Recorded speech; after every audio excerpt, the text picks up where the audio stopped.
Warzone Mobile has finally been released, and it's actually so much fun, whether you're a mobile gamer normally, or just having a go to try out Verdansk and Rebirth Island again. Now, although it is a lot of fun, if you are new to mobile gaming, or just looking to fine-tune your Warzone Mobile experience, you'll feel the need to change the settings, that's for sure, which is what we're covering in this video. And this is going to be for those who play on controller and touchscreen. And if you want to know how to play on controller, by the way, you should check out this video I made on how to do just that, which you can click in the top corner now. Anyway, on to the settings. And we'll start with the top settings option, HUDs and controls. This is going to be dependent on whether you play with controller or fingers and thumbs. If you play on controller, I recommend using this code, which essentially makes the HUD just as it is on console. And just a heads up, this is JGod's code, by the way, but it works very well. You can enter the code by hitting the corner option on the HUD presets and entering it in there. This enables you to play on these really nice HUD settings, but depending on your device,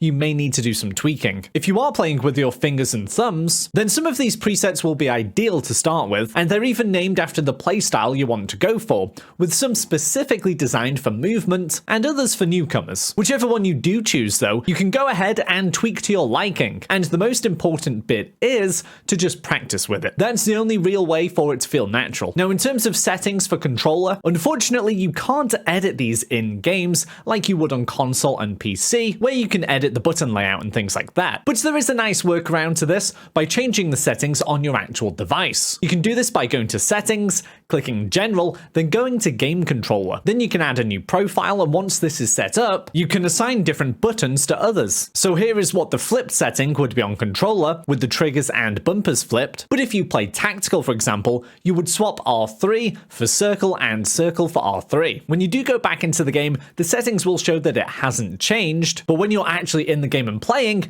they will have. Now back to the HUD and controls tab, I recommend putting weapon trigger to manual fire, just so you're in full control of shooting people, and you can actually fire quicker than the auto setting. Then for the automations, this is customized. For weapon auto pickup, I'd say on touchscreen you may want this on as an assist, but for controller players, I'd recommend switching it off. Then enable auto pickup starter handgun, but switch off weapon auto equip. This makes it so you can pick up a weapon and store it, as opposed to swapping weapons straight away. Then as we come down the list here, we want to switch off turn to damage assist, which essentially makes it if you get shot from the side, you'll automatically start turning in that direction. To be honest, I think this can just throw you off completely if multiple people are shooting you, so switch it off. Loot auto pickup I leave on. For auto mantle, I switch this off, for similar reasons to my console settings really, and that's because we don't want automatic features to kick in mid gunfight or something. It's best to be in full control of these movements. For parachutes, put this on manual, as we can just pull the chute much closer to the ground manually compared to the automatic feature, which means we just get to the floor and get looting quicker. Be aware though that controllers connected by Bluetooth do have a little bit of input delay on mobile, so you'll need to pull up your chute a little earlier to ensure you don't fall to your death. For climb stairs buttons, auto crouch,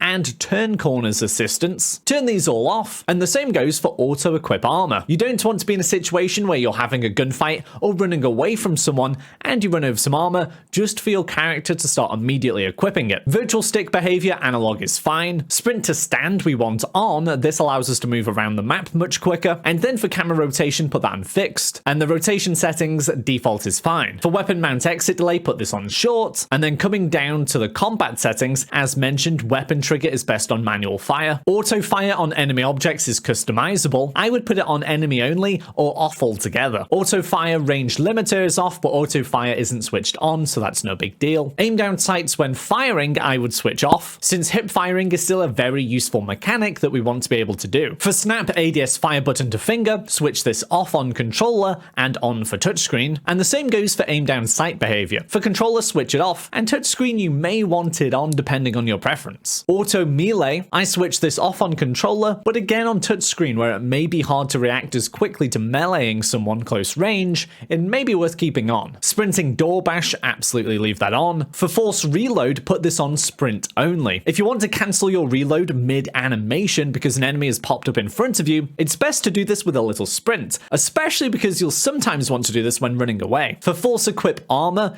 definitely turn it off. And then for equip all plates, switch this on. So this means that when you do click to put plates on, it will just keep plating until you're full. Then aim assist, of course, we want that switched on too. Vehicle controls, arrows is fine. Now for gyroscope, aiming with this is a fine art. not, and since I'm on controller, I don't use it. If you are looking to use gyro aiming or moving, I recommend playing around with the sensitivity of it yourself, or even looking up someone who specializes specifically in this. Invert look is personal preference. I think most of us would be comfortable with it switched off though. For outlines, leave these on default and as yes, as these actually give a massive help in game. Now onto the interface settings. For left fire display, this isn't too important. Leaving it as on is no problem. Since we're not using auto fire, fire buttons whilst auto fire is switched off. For show ammo, I prefer separated. This makes it much clearer to see your ammo situation and mimics the non-mobile version of Warzone more closely. Hit marker display, leave it on default. For auto sprint lock, put this on floating, as this allows us to push forward and reach auto sprint with ease. Change stance is on split, fixed joystick is off, and then again the invert settings are up to you, but I turn them off. The alerts again are personal preference, but at the moment I leave them on. Tooltips I've switched off, and then onto the sensitivity tab. For touchscreen sensitivity at the top here, I can't comment on that too much, but if you are a newish player to mobile, I would say leave it on standard, and then the more experienced you get, you may want to turn this up. Then for controller, this is as always personal preference, but I've gone for a pretty standard 6 and 4, giving a good level of control for a screen size like this. For the ADS sensitivity multipliers, so you know your sensitivity when you're actually aimed in, I've customized mine on mobile for different scopes, which you can copy here,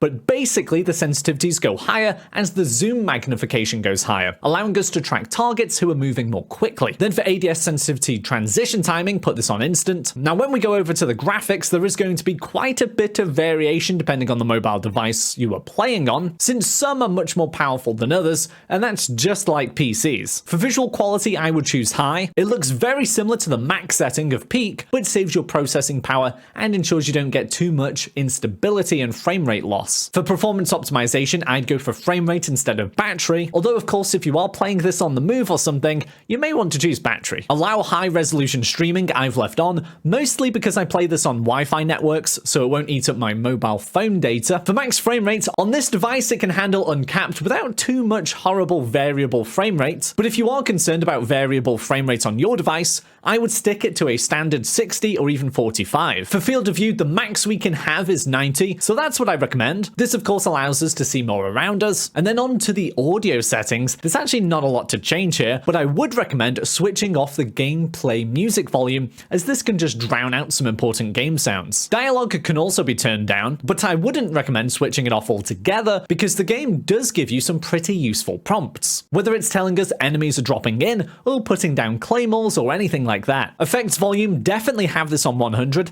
as this is things like footsteps, and then the rest of these settings are completely up to you, they're not too important. Whew, and that is all of the important settings for Warzone Mobile. And now that we are finished up here, why don't you level up your game even more and check these videos out?